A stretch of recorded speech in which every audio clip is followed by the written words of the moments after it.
नमस्कार साथियों, स्वागत है आप सभी का अंकित इंस्पायर्स इंडिया पर। मैं हूं अंकित अवस्थी। इन दिनों संसद के अंदर शीतकालीन सत्र चल रहा है और इस शीतकालीन सत्र में कांग्रेस और बीजेपी फिर से आमने सामने है, या कहिए तो सत्ता पक्ष और विपक्ष एक दूसरे के आमने सामने है। हर बार ही लगभग सदन की किसी ना किसी चर्चा में नेहरू जी का सवाल आ ही जाता है।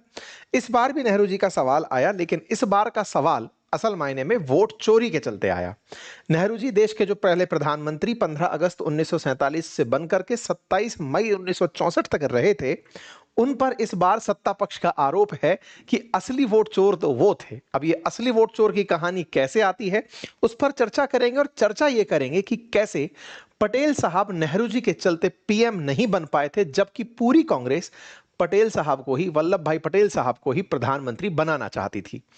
ईवीएम हैक मैक्स प्रो के नाम से मशहूर हो रहा यह पोस्टर, जिसमें नेहरू जी को पहला वोट चोर कहा गया है, इसकी पूरी कहानी आज के सेशन में हम बताएंगे। साथ ही साथ आपको यह भी बताएंगे कि राहुल गांधी जी ने विपक्ष पर क्या, सत्ता पक्ष पर क्या आरोप लगाए और सत्ता पक्ष ने अपने जवाब के स्थान पर एक नया ही मसला खोल दिया है। सदन के अंदर शीतकालीन सत्र जो चल रहा है और उस सत्र के अंदर विपक्ष की तरफ से राहुल गांधी जी ने लीडर ऑफ अपोजिशन होने के नाते लोकसभा के अंदर एक प्रश्न उठाया, और वो प्रश्न था कि इस समय जो सत्तारूढ़ पार्टी है वो वोट चोरी कर रही है, और वोट चोरी के लिए उन्होंने 3 आधारभूत मुद्दे उठाए। जिन मुद्दों को यहां पर उन्होंने उठाया उनका भी मैं जिक्र आपको किए चलता हूं।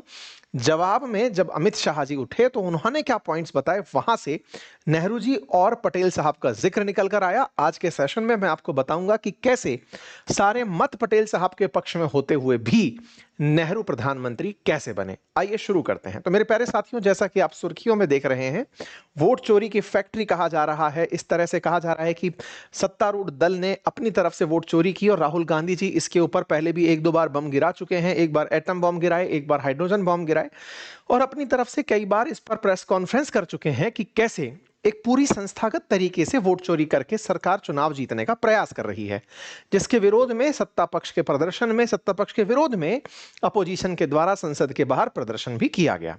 अभी फिलहाल के लिए जो वाकया है वो कुछ इस तरह से है कि यहां पर अपोजिशन की तरफ से राहुल गांधी जी बोल रहे थे और कहा कि बीजेपी ने वोट चोरी की। इस पर इनका जो तर्क था, वहां पर उन्होंने 3 बड़े मुद्दे उठाए। मुद्दा नंबर 1, असल में साथियों, इलेक्शन कमीशन जो पूरे देश के अंदर हो रहे लोकसभा चुनावों का लोकसभा और विधानसभा चुनावों का प्रबंधन कराते हैं, या फिर कहिए कि निर्वाचन आयोग की जो सबसे ऊंची बॉडी पर है, भारत का मुख्य चुनाव आयुक्त और उनके साथ अन्य 2 चुनाव आयुक्त होते हैं, उनकी ड्यूटीज को लेकर, उनके इलेक्शंस को लेकर के सारे कानून बने हुए हैं। हालांकि निर्वाचन आयोग एक संवैधानिक बॉडी है, लेकिन इलेक्शन कमीशन का निर्वाचन कैसे होगा या फिर उसका अपॉइंटमेंट कैसे होगा, उसका एक प्रोसीजर बना हुआ है। और इसके लिए चीफ इलेक्शन कमीशन एंड अन्य जो इलेक्शन कमीशन है, उनके लिए वर्ष 2023 में केंद्र सरकार द्वारा, जो सत्तारूढ़ वर्तमान एनडीए सरकार है, इनके द्वारा एक एक्ट पास किया गया। उसका नाम ही यही था, chief election commission and election commission election act. इस 2023 के अंदर, अपॉइंटमेंट एक्ट, इस 2023 के अंदर यह तय हुआ कि जो इलेक्शन कमीशन को अपॉइंट करने वाली कमेटी है, उसमें 3 लोग होंगे। कि किसे इलेक्शन कमिश्नर बनाया जाए, चीफ इलेक्शन कमिश्नर बनाया जाए, इसमें 3 लोग होंगे। उनमें से पहला देश का प्रधानमंत्री, दूसरा जो हमारे गृह मंत्री हैं अमित शाह जी, या फिर कोई भी केंद्रीय मंत्री इस तरह का व्यक्ति जिसे प्रधानमंत्री उचित समझे, और तीसरा लीडर ऑफ अपोजिशन।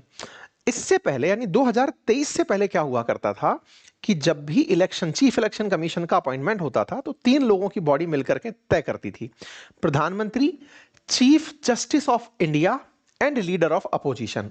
इससे यह होता था कि इलेक्शन कमीशन बनने में बड़ा ही फेयर मामला निकल कर आता था, क्योंकि सत्ता पक्ष का 1 वोट, विपक्ष का 1 वोट और बीच में न्यायाधीश महोदय का वोट, देश के न्यायाधीश का मत। अब न्यायाधीश का मत जिस तरफ चला गया, वही व्यक्ति इलेक्शन कमीशन बनकर के आएगा, चीफ इलेक्शन कमिश्नर बनकर आएगा।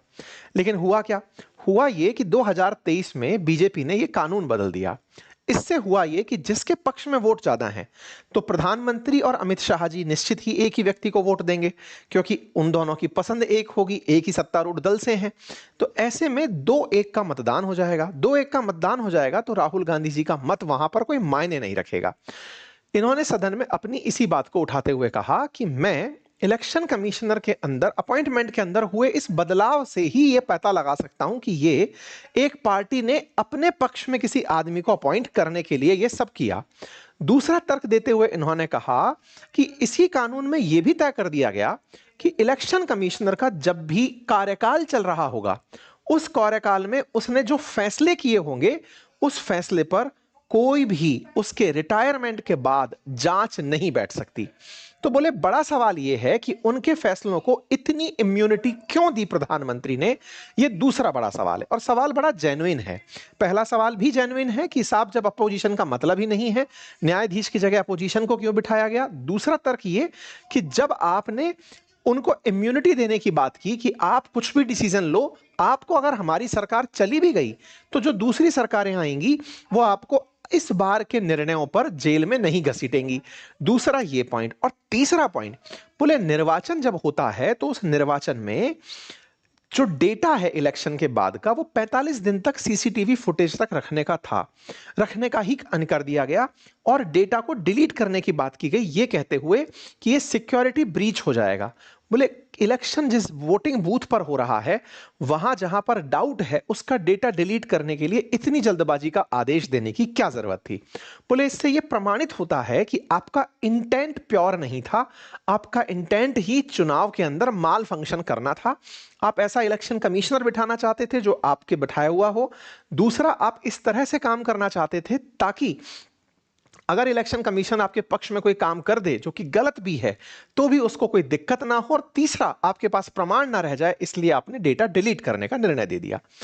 ये जब बात राहुल गांधी जी ने बोली, बड़ा कन्विंसिंगली बोली, लोगों तक ये बात पहुंची कि हां सत्ता पक्ष ने शायद ये निर्णय गलत लिया है। इसके बाद अमित शाह जी निकलते हैं और उन्होंने राहुल गांधी जी द्वारा उठाए गए मुद्दों पर अपना जवाब देते हुए फिर 3 प्रश्न उठा दिए।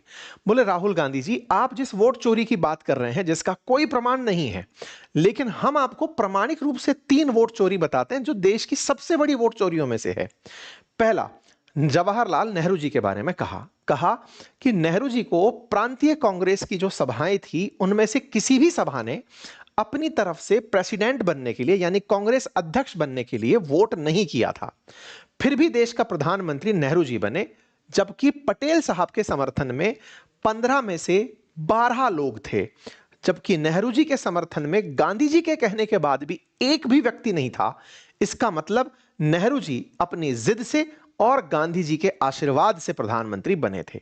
चूंकि व्यक्ति जब पूरी तरह से बात करते हैं डेमोक्रेसी की, उनके पक्ष में वोट नहीं है, फिर भी प्रधानमंत्री बन जा रहे हैं, तो आप कम से कम वोट चोरी की बात ना करें। नंबर 1।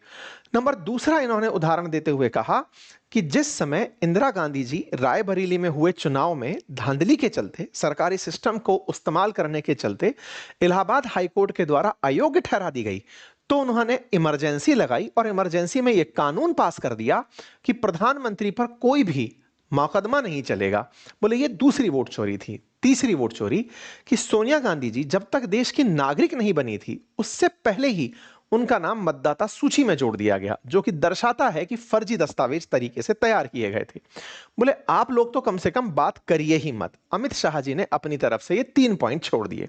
खैर, राहुल गांधी जी द्वारा उठाए मुद्दे और अमित शाह जी द्वारा दोनों उठाए मुद्दे, दोनों पर ही चर्चा अनिवार्य है। लेकिन यहां पर एक नई डिबेट छुड़ गई और वो ये थी कि पटेल साहब जब कांग्रेस की ही पसंद नहीं थे, नेहरू जी जब कांग्रेस की ही पसंद नहीं थे, तो वो अल्टीमेटली प्रधानमंत्री बने कैसे। और सरदार वल्लभ भाई पटेल जो कि मैक्सिमम लोगों को पसंद थे, 80% लोगों को पसंद थे, वो प्रधानमंत्री क्यों नहीं बने। इस बात पर आज के सेशन को आगे बढ़ाते हैं। लेकिन यहां पर जब अमित शाह जी बोल रहे थे तो उनसे एक तथ्यात्मक त्रुटि हुई, जिसमें उन्होंने प्रांतीय जो सभा थी उनके 28 सदस्यों की बात बोली, जबकि 28 नहीं, संख्या 15 थी। 15 में से 12 लोग पटेल साहब के समर्थन में थे और 3 नहीं थे। यहां पर उन्होंने 28 और 2 का नंबर दिया। आगे बढ़ते हैं। इस बात को कांग्रेस ने उठाकर अपनी तरफ से क्लैरिटी दी कि ऐसा नहीं था। पटेल साहब को 12 मत थे 15 में से, ना कि 30 में से 28। वहीं दूसरी तरफ प्रधानमंत्री बनना ये गांधी जी ने तय किया था नेहरू जी का, ना कि पटेल साहब के हारने या जीतने के कारण नेहरू जी का प्रधानमंत्री बनना तय हुआ था। तो इन सब बातों पर कांग्रेस की तरफ से भी जवाब थे। लेकिन अब एक एक करके उस मसले को समझ लेते हैं कि ये क्या कहानी थी कांग्रेस की, इसे समझते हैं। देखिए, जैसा कि आप सभी जानते हैं कि हमारे देश में अंग्रेजों का एक लंबे समय तक शासन रहा। अंग्रेजों को देश से भगाने के लिए या फिर कहिए कि स्वतंत्रता संग्राम का नेतृत्व करने के लिए एक राजनीतिक दल बना जिसका नाम इंडियन कांग्रेस था। ये जो कांग्रेस थी, इस कांग्रेस में हमेशा से ही बहुत ही देश के प्रबुद्ध लोग, गणमान्य लोग जुड़ते रहे। यानी कि ये कहिए कि देश के अंदर अंग्रेजों का विरोध करने के लिए जो सबसे एलीट पार्टी थी वो कांग्रेस ही थी, जिसका राष्ट्रीय स्तर पर व्यापक स्वीकार्यता थी। देश के जितने बड़े राजनेता होते थे वो कांग्रेस से ही कनेक्टेड होते थे और इस कांग्रेस के अंदर अध्यक्ष बनाया जाता था पूरे लोकतांत्रिक तरीके से। वो अध्यक्ष तय करता था कि किस तरह की नीतियां होंगी, किस तरह से कांग्रेस आगे बढ़ेगा, किन मुद्दों को अंग्रेजों के सामने उठाया जाएगा, इलेक्शन में कैसे पार्टिसिपेट करेंगे। तो एक तरह से कहिए अंग्रेज सत्ता पक्ष हुआ करता था और कांग्रेस विपक्ष की भूमिका में, कि अंग्रेजों को देश से ही भगाना है, पार्टी से नहीं कि देश से ही भगाना है, तो वो विपक्ष की राजनीति करता था। आसान रूप से ऐसे समझिए, बल्कि वास्तविकता में वो राष्ट्रीय आंदोलन का नेतृत्व कर रहा था। कांग्रेस जब राष्ट्रीय नेतृत्व का आंदोलन कर रही थी, उस समय अंग्रेजों को आईना दिखाने के लिए लोकतांत्रिक तरीकों का खुद भी पालन करती थी। लोकतांत्रिक तरीकों का पालन से मतलब कि किसी भी अध्यक्ष को अगर बनाना है तो उसके लिए प्रॉपर निर्वाचन होगा। प्रांतीय जितनी भी कांग्रेस कमेटी हैं उनके अध्यक्षों के द्वारा या प्रांतीय कांग्रेस कमेटियों के द्वारा बताया जाएगा कि हम इन कांग्रेस की वर्किंग कमेटी के मेंबर्स में से इस व्यक्ति को पूरी कांग्रेस का अध्यक्ष देखना चाहते हैं। जिस समय की यह बात बताई जा रही है, उस समय कांग्रेस की 15 प्रांतीय कमेटियों ने अपनी तरफ से मत देकर के 3 लोगों के बारे में कांग्रेस का अध्यक्ष बनना तय किया था। 3 उम्मीदवार में जवाहरलाल नेहरू, वल्लभ भाई पटेल और उस समय की कांग्रेस के महासचिव जेबी कृपलानी का नाम शामिल था। अब ये कौन से दौर की बात हो रही है, अब मैं आपको वहां ले चलता हूं। असल में कांग्रेस के अध्यक्ष का निर्वाचन और देश की आजादी की क्या समीकरण है, अब मैं आपको थोड़ा सा पहले वो बता देता हूं और फिर मैं आपको अध्यक्ष के निर्वाचन तक लेकर चलूंगा, क्योंकि कांग्रेस ने यह तय किया हुआ था कि कांग्रेस का अध्यक्ष ही देश का प्रधानमंत्री बनेगा। अब आइए मैं थोड़ा सा आपको आगे इतिहास में लेकर चलता हूं। असल में साथियों, जब देश में अंग्रेजों का शासन था, सेकेंड वर्ल्ड वॉर आते आते अंग्रेज देश में अपनी पकड़ कमजोर किए जा रहे थे। देश में बहुत सारे राष्ट्रीय आंदोलन चल रहे थे जो अंग्रेजों को देश से भगाने के लिए थे। उनमें से राष्ट्रीय आंदोलन, जिनमें भारत छोड़ो आंदोलन बहुत प्रमुखता से हुआ सविनय अवज्ञा आंदोलन के बाद, जिसमें अंग्रेजों का जाना लगभग तय हो गया था कि ये लोग जाएंगे। और सेकेंड वर्ल्ड वॉर में भले ही अंग्रेज जीत गए हों, लेकिन वो जीत कर भी हार गए थे, क्योंकि जीतने के बावजूद जो सुपर पावर बनकर निकला वो अमेरिका था, जबकि विजेताओं में शामिल ब्रिटेन का और फ्रांस का नाम था। खैर, अंग्रेज 1945 में जब वर्ल्ड वार जीत कर भारत लौटे, लेकिन उनकी हालत आर्थिक रूप से और उनका जो नेतृत्व था वो बहुत कमजोर हो चुका था। अमेरिका के कर्ज में वो दब चुके थे जीतते जीतते। उस समय पर भारतीय राष्ट्रीय कांग्रेस ने अंग्रेजों से आजादी की मांग को और पुरजोर तरीके से उठाया। अंग्रेज भारत को 15 अगस्त 1947 को आजाद करने के लिए तैयार हुए, लेकिन इससे पहले ही, आजादी के पहले ही, आजाद होने के बाद जो नया भारत होगा, उस भारत को कैसे चलाया जाएगा, इसके लिए अंतरिम सरकार का निर्वाचन होना था। अंतरिम सरकार में कौन होंगे, इसको लेकर के कांग्रेस ही उम्मीदवार थी, क्योंकि कांग्रेस उस समय पर राष्ट्रीय आंदोलन का नेतृत्व कर रही थी। चूंकि सेकेंड वर्ल्ड वॉर चल रहा था और सविनय अवज्ञा आंदोलन के बाद कांग्रेस में काफी अंग्रेजों में और कांग्रेस में काफी बिगड़ चुकी थी, इसलिए पिछले 6 साल से कांग्रेस में चुनाव ही नहीं हुए थे और मौलाना अबुल कलाम आजाद कांग्रेस के अध्यक्ष बने हुए थे। 1946 में, अप्रैल 1946 में अंग्रेजों ने कांग्रेस के नेतृत्व में अंतरिम सरकार बनाने का निर्णय लिया। अंतरिम सरकार समझिए जैसे आज बांग्लादेश के अंदर अंतरिम सरकार की बात कही जाती है कि वो अंतरिम सरकार चला रहे हैं, इलेक्शन जब होंगे तब देखे जाएंगे। यानी कि इलेक्शन से पहले वाली सरकार जो इलेक्शन में क्या करेगी ये तय कर रही है। इस अंतरिम सरकार को चलाने के लिए कांग्रेस ने अपनी तरफ से अपनी जो प्रांतीय सभा थी उन सब से कहा कि आप कांग्रेस में अध्यक्ष किसे देखना चाहते हैं, नाम बताइए। 3 उम्मीदवार रखे गए, इनमें से एक का नाम था नेहरू जी, एक का नाम पटेल साहब, तीसरे का नाम उस समय के महासचिव जेबी कृपलानी साहब। मौलाना अबुल कलाम आजाद साहब को 20 अप्रैल 1946 को महात्मा गांधी जी ने एक पत्र लिखा और कहा, देश के जो वर्तमान हालात हैं इन्हें देखते हुए मैं नहीं चाहता कि आप कांग्रेस के अध्यक्ष रहें, क्योंकि कांग्रेस का अध्यक्ष ही प्रधानमंत्री बनेगा। इसलिए आजाद साहब को सीधा उन्होंने बोलकर कहा कि आप अध्यक्ष पद से हटिए, मैं चाहता हूं कि नेहरू अध्यक्ष बने। गांधी जी का यह पत्र सार्वजनिक हुआ, पूरी कांग्रेस को पता चला कि हां, गांधी जी नेहरू जी को अध्यक्ष बनाना चाहते हैं। इंटरेस्टिंग ये नहीं था कि गांधी जी नेहरू जी को अध्यक्ष बनाना चाहते हैं, इंटरेस्टिंग ये था कि गांधी जी का यह मत पूरी कांग्रेस को पब्लिकली पता चल चुका था। इसके बावजूद भी 29 अप्रैल 1946 को जब कांग्रेस के अध्यक्ष का इलेक्शन होना तय हुआ, उस समय पर कांग्रेस की जो प्रांतीय सभाएं थी 15, उनमें से 12 ने पटेल साहब के समर्थन में वोट कर दिया। और इससे बड़ा इंटरेस्टिंग पार्ट यह था कि नेहरू जी के समर्थन में एक भी वोट नहीं गया। इस तरह से गांधी जी ने जिस व्यक्ति को प्रस्तावित किया था, जो कि ऑलरेडी 4 बार कांग्रेस प्रेसिडेंट रह चुके थे, नेहरू जी, उनके समर्थन में कोई भी व्यक्ति नहीं था। जब उन किसी भी व्यक्ति का उनके समर्थन में नहीं होना देखा गया, तो फिर कैसे गांधी जी ने नेहरू जी को प्रधानमंत्री बनाया, अब हम उसे आगे जानेंगे। फिलहाल के लिए उम्मीद है कि अब आपको यह समझ में आ गया होगा कि 3 लोग थे और कांग्रेस वर्किंग कमेटी के अंदर सभी से मांगा गया था कि बताइए अध्यक्ष किसे बनाया जाए। तो गांधी जी ने नेहरू जी के बारे में लिख करके मौलाना अबुल कलाम आजाद को भेज दिया था। अब आपके दिमाग में प्रश्न आएगा, ये सब जानकारी आती कहां से है? ये सारी जानकारी उस समय की किताबों पर या फिर उनके बाद जो उनके जानकार हैं उनकी किताबों से आती हैं। महात्मा गांधी जी के पोते राजा मोहन गांधी जी, उनकी एक किताब है जिसका नाम है पटेल ए लाइफ।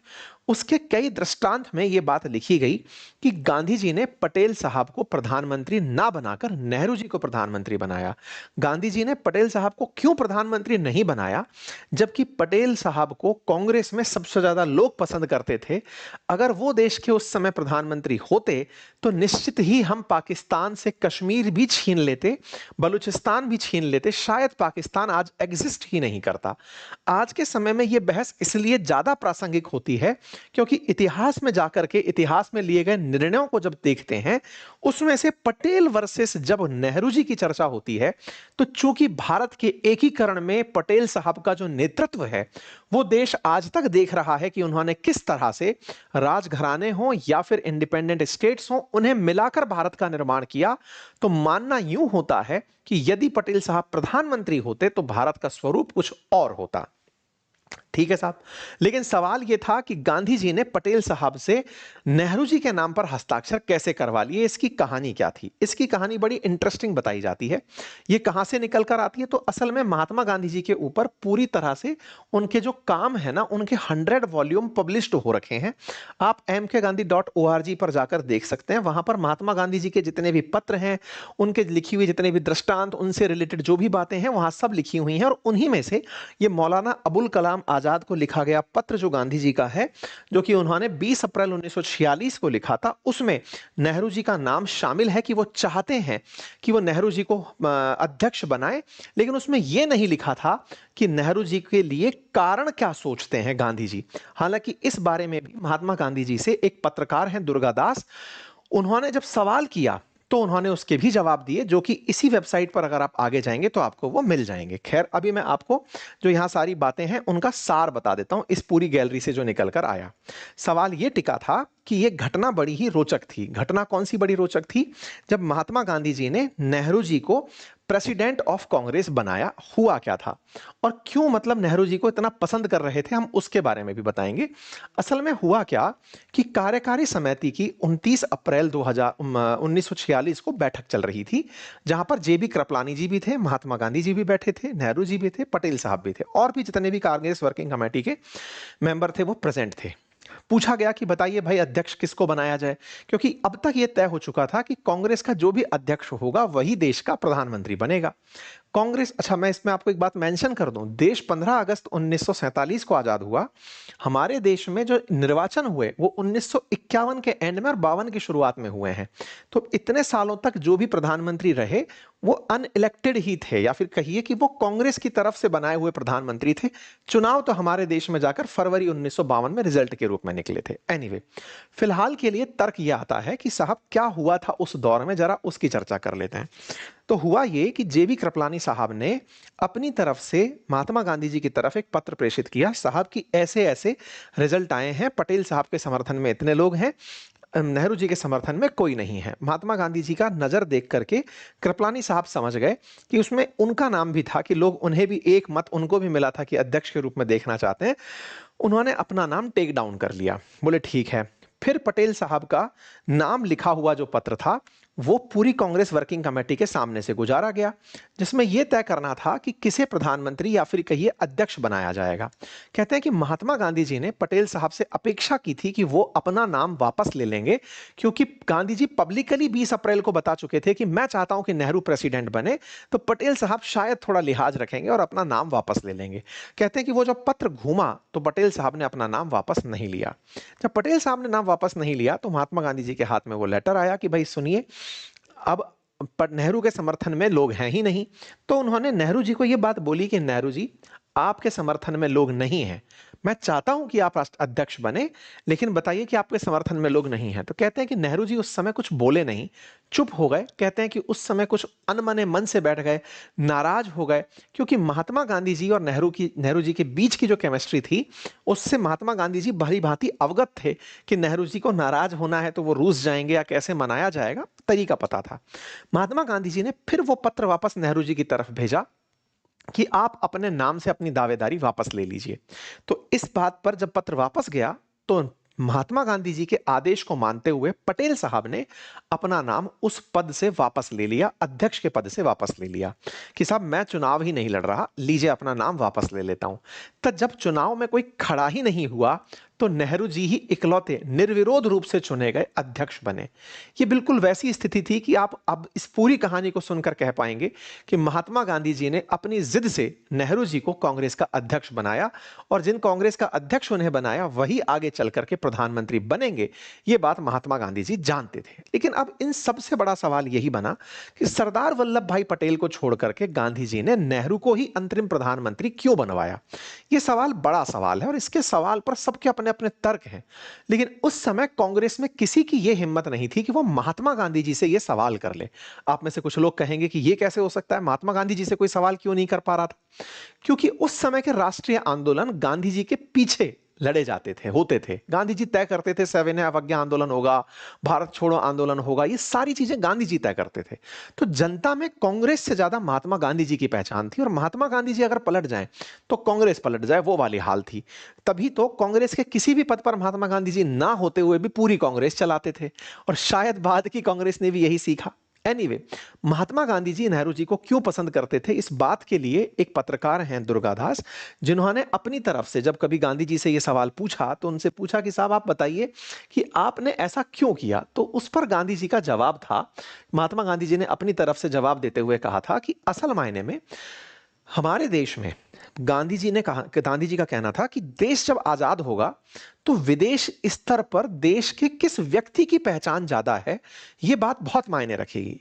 बोले वैश्विक मीडिया ने या तो मुझे जाना है या फिर नेहरू जी को जाना है। नेहरू जी चूंकि कैम्ब्रिज विश्वविद्यालय से पढ़े हुए थे, बहुत सारे अंग्रेज अधिकारी उनके मित्र थे, बहुत सारे अंग्रेजी अधिकारियों से उनकी बातचीत थी, और कहते हैं कि वो थोड़ा विलासिता पसंद थे, उन्हें अंग्रेजों का थॉट सिस्टम पता था, उनके साथ वक्त बिताना, उन्हें लग्जरी की समझ थी कि प्रोग्रेसिवली आगे कैसे सोचा जा सकता है, कैसे देश के अंदर अंग्रेजों से भी काम निकलवाए जा सकते हैं, ये थॉट पता थी। क्योंकि देश आजाद होने के बाद अंग्रेजों से काम बंद नहीं हो जाएंगे, इसीलिए महात्मा गांधी जी ने नेहरू को अपनी पसंद के रूप में चुना, जबकि पटेल साहब को वैश्विक रूप से कोई नहीं जानता था, ऐसा गांधी जी का मत था। इसीलिए पटेल साहब को उप प्रधानमंत्री बनाया गया और नेहरू जी को प्रधानमंत्री बनाया गया गांधी जी के द्वारा। गांधी जी ने यह कहते हुए कि अब एक गाड़ी के दो बैल हैं, एक मतलब बैलगाड़ी में दो बैल लग गए, इस तरीके से कि नेहरू जी विदेश मामले देख लेंगे और पटेल साहब देश के मंत्री मामले देख लेंगे। कहते हैं पटेल साहब 7-8 दिन तक थोड़े अनमने रहे, उसके बाद फिर वो भी वापस से खुश होकर के टीम के लिए, कांग्रेस के लिए काम करना शुरू कर दिए, और बाद में जो भारत का एकीकरण हुआ उसमें पटेल साहब का काम दिखता भी है। कुल मिलाकर गांधी जी की इच्छा से नेहरू जी प्रधानमंत्री बने। यह बात जो बीजेपी ने उठाई ये सत्य भी है और ये उस समय के जितने भी इतिहासकार हैं वो इस बात को लिखते भी हैं। लेकिन जहां तक कांग्रेस का मत है, कांग्रेस का मत ये कि नेहरू जी खुद नहीं बने थे, महात्मा गांधी जी ने बनाया था। ये बताता है कि साहब नेहरू जी ने कोई वोट चोरी नहीं की थी, महात्मा गांधी जी से जाकर पूछो कि उन्होंने नेहरू जी को क्यों बनाया था। ये कांग्रेस का पक्ष है। ठीक है साहब, अब चलते हैं कांग्रेस के बीजेपी के द्वारा बाकी जो दो मुद्दे उठाए उन पर भी हल्की सी जानकारी प्राप्त कर लेते हैं। जानकारी ये कि अमित शाह जी ने कहा कि दूसरी वोट चोरी इंदिरा गांधी जी ने की थी। ये क्या कहानी है? तो 1971 के अंदर जब रायबरेली में लोकसभा चुनाव हुए थे, उस पर इलाहाबाद उच्च न्यायालय ने चुनाव के नियमों का उल्लंघन पाए जाने पर इनका चुनाव रद्द कर दिया था। इसी को बीजेपी ने दूसरी वोट चोरी कहा। इसी के अगेंस्ट जाते हुए इंदिरा गांधी जी ने इमरजेंसी का ऐलान किया था, अपने पद छोड़ने से इनकार कर दिया था और परिवर्तन कर दिया था कानून में, यह कहते हुए कि प्रधानमंत्री के खिलाफ कार्रवाई नहीं की जा सकती। अमित शाह जी ने दूसरा इसे वोट चोरी करार दिया। इस पर हमने इमरजेंसी के ऊपर पूरा सेशन किया हुआ है अंकित इंस्पायर इंडिया के ऊपर। और तीसरा जो मुद्दा उठाया गया उसमें सोनिया गांधी जी का जो नाम है उसको लेकर के अभी दिल्ली की एक दीवानी अदालत में मामला चल रहा है, जिसमें कहा जाता है कि उनके पास भारत की नागरिकता नहीं थी, उसके बावजूद भी उनका मतदाता सूची में नाम जोड़ दिया गया था। इस बात को लेकर के भी दीवानी न्यायालय के अंदर दिल्ली में मुकदमा चल रहा है। इन तीन मुद्दों को उठा करके फिर से वो इतिहास की तरफ लेकर चले गए। अब लेकिन यहां पर एक बड़ा सवाल छूट जाता है और वो ये, बीजेपी और कांग्रेस जो आरोप प्रत्यारोप कर रहे हैं, क्या वो वर्तमान से संबंधित हैं? बीजेपी ने कांग्रेस के सवालों पर जो जवाब दिया, क्या वो वर्तमान में प्रासंगिक है या फिर इतिहास को बोल करके कि आपने ऐसा किया था इसलिए वो अपने द्वारा किए गए फिलहाल कार्यों को क्लीन चिट दे रहे हैं? इससे भले ही देश का ध्यान एक बार के लिए बट जाए, लेकिन सवाल वाकई में एक यथार्थ खड़ा रहेगा और वो ये कि इलेक्शन कमीशन के द्वारा जो इलेक्शन कमीशन के अंदर सीईसी या इलेक्शन कमीशन की नियुक्ति का जो एक्ट है, जिसमें सीजेआई को हटा करके प्रधानमंत्री ने कैबिनेट स्तर के एक मंत्री को रखा और एक अपोजिशन के मंत्री को रखा, अपोजिशन के लीडर को रखा, यह तरीका कितना सही है पारदर्शी चुनाव करवाने के लिए या निर्वाचन मंडल में अपनी तरफ से व्यक्ति अपॉइंट करने के लिए? यह बात निश्चित ही डिस्कशन का पार्ट रहेगी। सत्ता पक्ष को चाहिए कि वो इस विषय पर और ज्यादा क्लैरिटी के साथ जवाब दे, ताकि लोगों में निर्वाचन आयोग के प्रति पारदर्शिता का भाव हो और लोकतंत्र में चुनाव जितने पारदर्शी होंगे लोकतंत्र उतना मजबूत होगा। बाकी आप लोग इस विषय पर क्या सोचते हैं, अपनी राय जरूर रखें। बाकी अगर आपको भारतीय इतिहास में, क्योंकि ये सारी बातें जो मैंने आपको बताई, अंतरिम सरकार, देश की आजादी, ये सारा की सारा सविनय अवज्ञा आंदोलन, ये सब मैंने डिटेल में पढ़ाया है अपने इतिहास के बैच में, जो कि अपनी पाठशाला पर उपलब्ध है। अगर आपको राज व्यवस्था में इंटरेस्ट है तो मैंने डिटेल राज व्यवस्था, इंडियन पॉलिटी पढ़ाई हुई है अपनी पाठशाला पर, आप उसे जाकर एक्सेस कर सकते हैं। पूरे साल भर की वैलिडिटी के साथ यूपीएससी और स्टेट पीसीएस फाउंडेशन के स्तर पर मैंने बहुत ही बेहतरीन तरीके से अपना कोर्स कंप्लीट कराया हुआ है। ऐप का लिंक कमेंट बॉक्स में दिया है और अगर आप घर बैठे ये सारी जानकारी पढ़ना चाहते हैं तो आप हमारा कोर्स हमारा जो नोट्स है वो घर पर मंगा सकते हैं। लिंक आपको अपनी पाठशाला एप्लीकेशन का कमेंट बॉक्स में पिन करके दिया गया है। हमारी नई पुस्तकें हैं, उन्हें जाकर अवश्य चेक करें। फिलहाल के लिए इतना ही। बहुत बहुत धन्यवाद।